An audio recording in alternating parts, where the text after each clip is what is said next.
Good to have you with us. Welcome to Nightline. I'm Raymond Goh, and here's news making the headlines. Police probe on sex video to be independent. And Perak Exco member accused of sexually assaulting maid.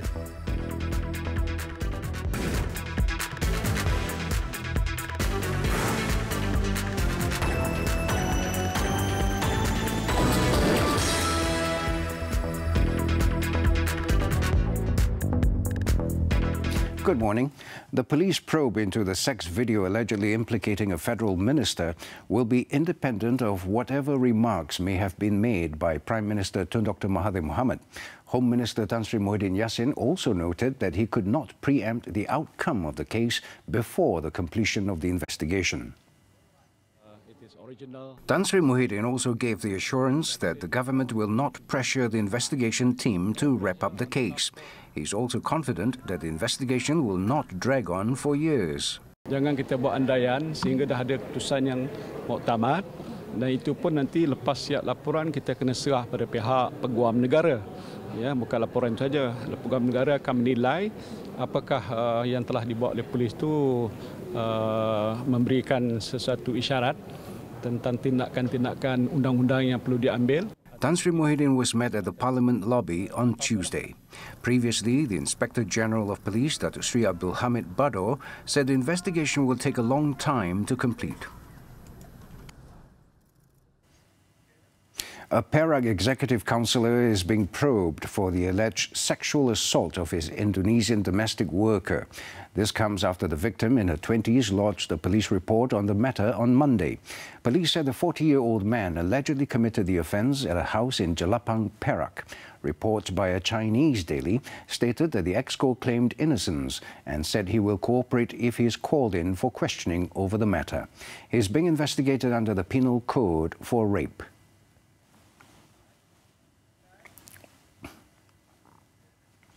Meanwhile, Perak DAP chairman Nga Kor Meng said that the party will let authorities conduct a full investigation into the allegation that a Perak executive councillor from DAP had sexually assaulted his Indonesian maid. In a statement, he said the allegation is very serious and the party views the matter with grave concern. Nga also said that since a police report has been lodged on Monday, the party is of the view that no one is above the law, and as such, it will leave it to the authorities to conduct a full investigation. Appropriate action will also be taken depending on the outcome of the investigation by the authorities. The swearing-in ceremony for Perak Executive Council members that was set to take place at Istana Iskandaria in Kuala Kangsar on Thursday has been called off. The Perak Sultan's office has issued a short notice on the matter to all press groups via the State Information Department on Tuesday. It, however, did not mention the reason for the postponement, but noted that a new date for the ceremony would be determined later. In Perak, members of the Exco must renew their oath of office annually.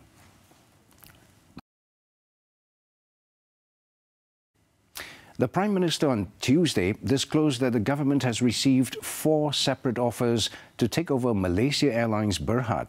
And according to Tun Dr. Mahathir Mohamad, no decision has been made as the government is still studying the proposals. Tun Dr. Mahathir further disclosed that one of the 4 proposals included a group led by Datuk Pahamin Rajab. Ada keputusan dia, banyak orang buat tawaran. Ada yang nak beli, ada yang nak urus saja. Kita sedang kaji cadangan-cadangan ini. Sebenarnya masih kaji lagi, Tun? Ya, ada banyak ideas. Ada berapa proposal dah masuk, Tun? Masuk 4. How soon can the government make a decision, Tun? We have to study it very carefully. Pasal kita dah tukar banyak kali. Tak jadi. So we must find somebody yang ada experience. The PM spoke to the media after a dialogue session with industry players at TVET Conference 2019 in Putrajaya. He also said offers for Malaysia Airlines mostly came from local companies. It was reported that Datuk Pahamin, who is former Director General of Road Transport Department and Chairman of AirAsia Berhad, and his 5 partners had met with the Prime Minister to express interest to help turn the airline around. Meanwhile, in his speech, Tun Dr. Mahathir said industry players and TVET institutions must cooperate to enable local TVET institutions to offer high technology industry courses based on industry requirements. He said they must work together to ensure that there was matching supply and demand. He said the government believed that such cooperation would create a new breed of specialist workforce trained in the latest technology. Kerana itu pemain-pemain utama institusi TVET awam dan swasta harus keluar daripada comfort zone masing-masing dan mencari penyelesaian yang berkesan. The Prime Minister said training skilled workers would also reduce the country's dependence on foreign workers. The two-day conference, which kicked off Monday, is themed Human Capital Development to enhance future skills agenda. And later on Tuesday night, the Prime Minister has urged local players to look into the various available trade opportunities in Pakistan. Tun Dr. Mahathir Mohamad said this after commenting on Proton Holdings Berhad's assembly plant project in the South Asian country. Malaysia and Pakistan, being friendly nations with a combined population of 224 million, makes a very large consumer market. Our unique relationship and closeness should be tapped so that we can exploit this massive market to the advantage of both nations.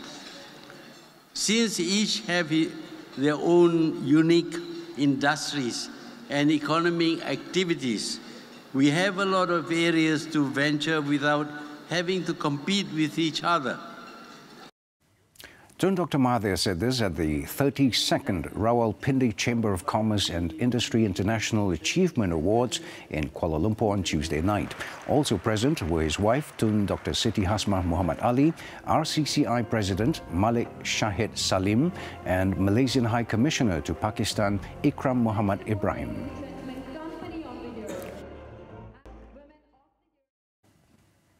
The Finance Ministry said the highway takeover will save users up to 2 billion ringgit. Its Minister Lim Guan Eng said the proposed 6.2 billion ringgit takeover will not do away with toll charges, but see motorists paying less for toll. He said that motorists would pay congestion charges of less than 30% outside peak hours and toll-free during off-peak hours. The Finance Minister further pointed out in the Dewan Rakyat on Tuesday that the takeover bid is being done in the name of public interest. Formula ini adalah suatu formula yang menguntungkan semua pihak. Nah, kita harus ingat bahawa hanya bila menguntungkan semua pihak, baru kita boleh capai kata sepakat. Itu bukan sahaja syarikat konsesi, tetapi juga kerajaan dan yang penting ialah pengguna-pengguna. Formula yang telah pun dirangka ini bukan dirangka oleh Kementerian Kewangan, tetapi oleh pakar perunding daripada sebuah bank tempatan terkemuka di mana mereka berikan jaminan sekiranya dapat dilaksanakan, maka kerajaan tidak perlu membayar atau mengeluarkan wang untuk membiayai kos penerbitan bond ini. The Finance Minister also assured that the takeover will not incur cost to the government and that toll rates would not be increased. The Transport Ministry on Tuesday gave the assurance that the government will ensure that e-hailing fares remain reasonable. This despite several e-hailing associations claiming that the fares are to go up once the July 12th deadline for all e-hailing drivers to apply for the PSV license ends. Transport Minister Anthony Loke Siu Fook said such claims were only speculations and that his ministry, together with Land Public Transport Agency, would work closely with the e-hailing operators, EHO, to monitor the fares from time to time. We have facilitated the whole process. So we hope that the EHO will continue to work together with the government to ensure that the fare is reasonable. And it is to their benefit, to the benefit of the industry, to keep the fare low. Because if you increase the fare, immediately, of course, the passengers will drop.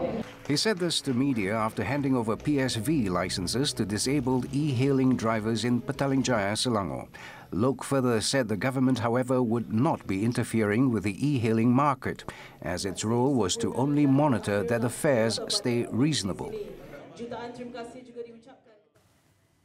Meanwhile, at the Dewan Rakyat, Lok told lawmakers that the second phase of the Klang Valley double-track KVDT will resume with a lower price tag. He said that the project was secured by Daya Maju LTAT Sdn Bhd with a new contract costing 4.475 billion ringgit.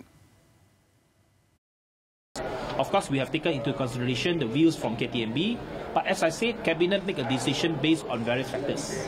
And one of the factors is that there are legal implications if we proceed with the cancellation of the project, of the contract. That's why after we sent out the letter of cancellation to DMIA or TAT, they have come back to the government, they have appealed to the government and renegotiate with the government. And they have taken the spirit that renegotiation have succeeded in other projects, such as ECRL. So if ECRL we can renegotiate, I think we can renegotiate with this company as well. It is a local company anyway.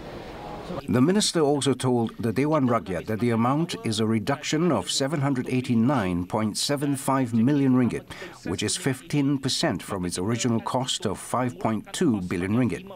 Lok added that the cost was lowered without dismissing the critical aspects of the project, such as flood mitigation. The second phase of the KVDT will be constructed and paid by the government over 7 years.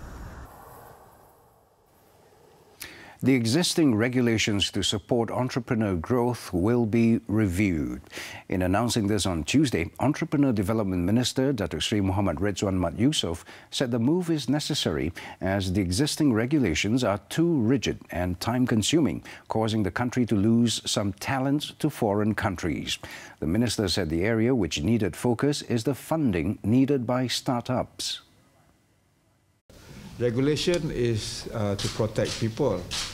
I would say people, but stakeholders. When you talk in terms of financial institutions, when I say regulation, not in the rule of law, so to say, but it's regulating the process. Yeah? Regulating the process. For example, if an institution takes too long to process an application, then we'll miss the opportunity to realize the return on capital that this entrepreneur wants to sort of develop.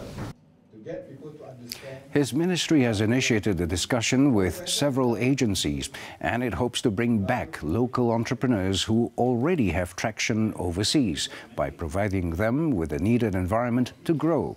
He said this at a media briefing today after announcing alternative funding for small and medium enterprises, SMEs. The funding under Warisan Quantum Management Sdn Bhd and RHL Ventures Sdn Bhd has successfully raised up to 50 million ringgit in funds. SME Corp will add another 40 million ringgit to the funding.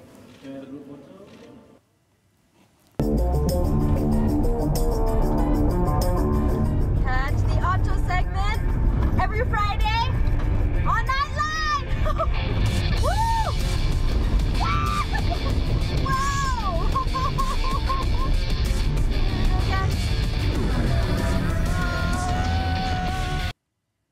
Welcome back. Media Prima Berhad MPB remains committed in focusing on its digital platforms to emerge as the prime leader of digital media content. According to Group Managing Director Datuk Kamal Khalid, planning towards digital innovation is necessary to meet current market demands. So because of that, we are concentrating more about putting more of our content online to make sure that we make our content available where our customers are, where our viewers and our readers are. And because of that, alhamdulillah, we are now the leading local media company in Malaysia, behind Google and Facebook. We're also the leading provider of mobile content in Malaysia. And we think that this puts us in a good position to serve our customers as well as our users. Earlier, Dr. Kamal Khalid was invited to become one of the panelists of the third series of AmBank Biz Conference, Growing Your Business Through Digital Marketing and Branding.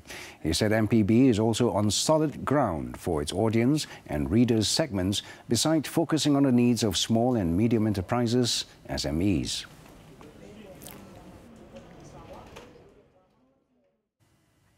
Bukit Aman Special Branch's Counter-Terrorism E8 Division has rounded up 4 terror suspects belonging to different extremist groups, including a Rohingya man who had threatened to assassinate Bangladesh Prime Minister Sheikh Hasina.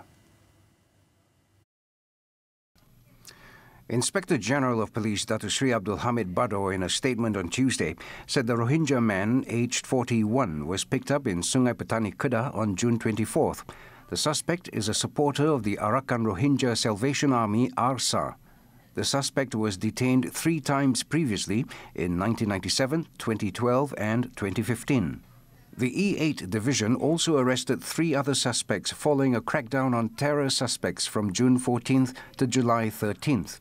On June 14th in Klang, Selangor, a 54-year-old Filipino electrician was detained for being involved with the notorious Abu Sayyaf terrorist group. The third suspect, an Indian national, was arrested in Ampang after police received information that the suspect is a facilitator to Sikh militant group Baba Khalsa International BKI, while the fourth suspect, also a Rohingya man, was picked up on July 3rd in Alostar, Kedah. Datuk Sri Abdul Hamid said the detainees are suspected of committing a terrorism offence under the Penal Code Act 574 and being investigated under the Security Offences Special Measures Act 2012.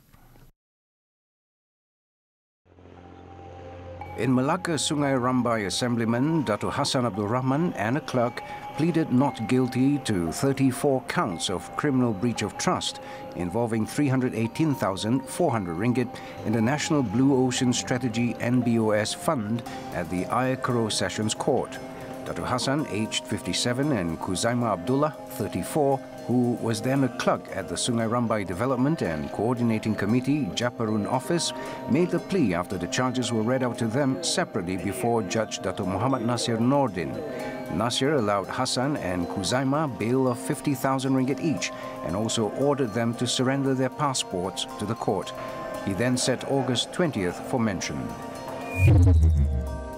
In another development, the Kuala Lumpur Magistrates Court set August 8th for the date of case management involving the son of Defence Minister, 32-year-old Ahmad Saiful Islam Muhammad, after being charged with drug abuse at the entertainment centre in Jalan Ampang in January.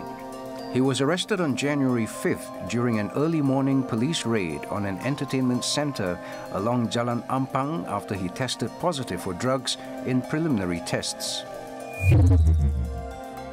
Over in Pahang, a senior citizen was killed while 2 others were seriously injured in a car-lorry collision at kilometre 19 of Jalan Kuantan Chini Pekan on Tuesday.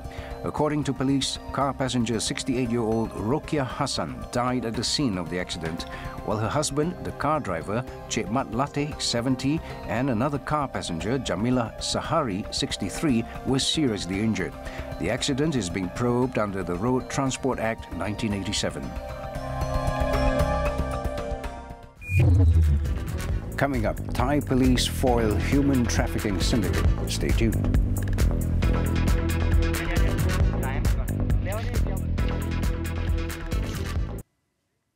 Thanks for staying with us. In Thailand, authorities have rescued at least 49 human trafficking syndicate victims in 2 separate operations in Songkhla. According to Police General Suchat Thira Sawat, the group was the largest ever rescued in the province so far. Suchat said 41 of the victims, including a 4-year-old boy, were rescued on Tuesday during a raid at a forest in the Bangklam district. 22 of them were Rohingyas, while 19 others were Myanmar nationals. 8 other Myanmar nationals were also rescued from their being smuggled into Malaysia in an operation on Monday that saw 2 Thai nationals arrested in Ratanapum district. The victims were hidden in the back of a multi-purpose van driven by a Thai woman who was accompanied by another local woman. The migrants were from Khao Thang in Myanmar and entered Thailand illegally in Rayong province.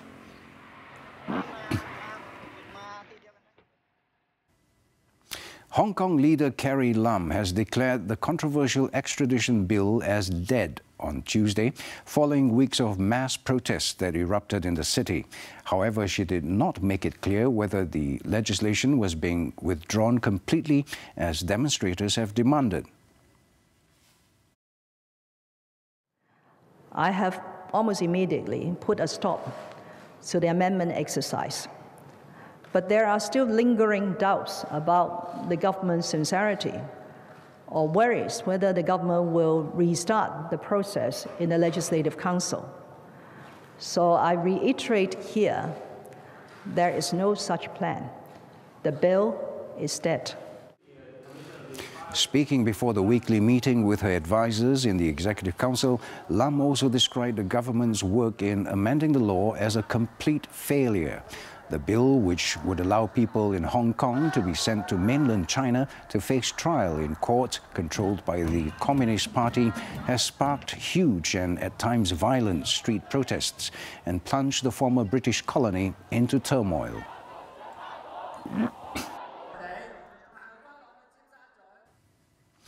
The United States State Department on Tuesday has approved a potential arms sale to Taiwan, estimated to be worth $2.2 billion, demonstrating support for its unofficial ally in a move likely to exacerbate deteriorating ties between Washington and Beijing. According to the Defense Security Cooperation Agency, DSCA, Congress has been notified about the potential deal, which would include 108 Abrams tanks, some 250 Stinger missiles, related equipment and support. It is understood that U.S. lawmakers have 30 days to object to the sale, but are unlikely to do so. China's foreign ministry, meanwhile, has called on the U.S. to immediately cancel the proposed sales, saying that the action grossly interferes in China's internal affairs and undermines China's sovereignty and security interests.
This is up next. Action from the Super League. Stay tuned.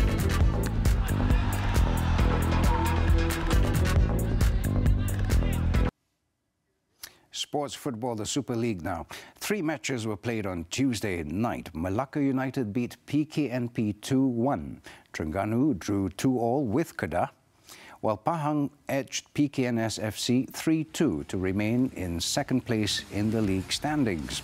Harold Goulon opened the scoring in the 31st minute to give Pahang the 1-0 lead, before Muslim Ahmad added a second just before the break to double the advantage. Kapar Sherman then pulled one back for the visitors in the 61st minute to reduce the goal deficit before Gabriel Guerra netted the equalizing goal to bring the game to 2-2. Matthew Davis, however, emerged hero for the home side as he struck the winning goal on the 89th minute, sealing a 3-2 win. The win leaves Pahang in second place with 36 points, while PKNS FC on 8th place with 20 points.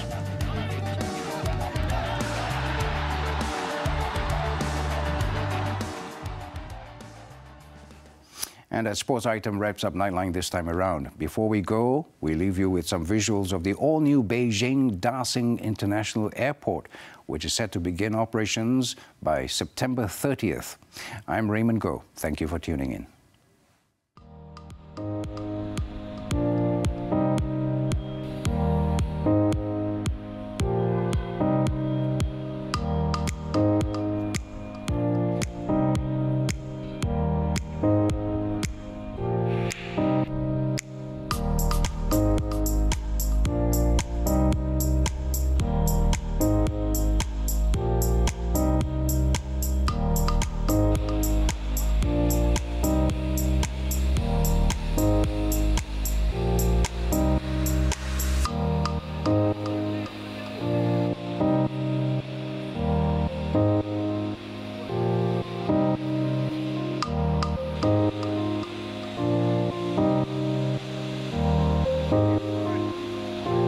Nightline.